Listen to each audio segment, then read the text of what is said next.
நம்ம B team சொன்னாங்க, நம்ம பிஜேபி கூட டெல்லியில பேசிட்டு சொன்னாங்க. அப்படி பண்ணா ஜனவரி 10ஆம் தேதியே ஜனநாயகம் படம் வந்து இந்நேரம் ரிலீஸ் முடிச்சு அண்ணா வந்து 1500 கோடி சம்பாதிச்சிருப்பார், இல்ல 1000 கோடி சம்பாதிச்சிருப்பார். ஆனால் எங்களுக்கு நீதி வேண்டும்.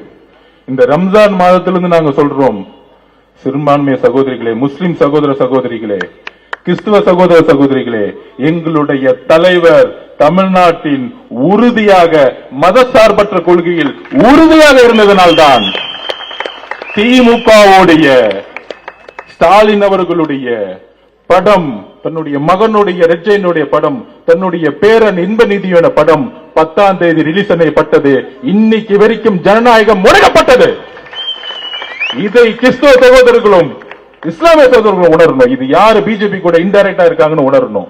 அதுலயும் இந்தி திணிப்புக்கு எதிரான படமா, இருமொழி கொள்கைக்கு ஆதரவான படம்னு சொன்னாங்க. அப்படின்னா அந்த கொள்கைக்கு எதிராக யாரு இருக்கா? பிஜேபி இருக்கு. அந்த படத்தை ரிலீஸ் பண்ணிருக்க கூடாது இல்ல? அது எப்படி ரிலீஸ் பண்ணாங்க? இதுதான் அரசியல்.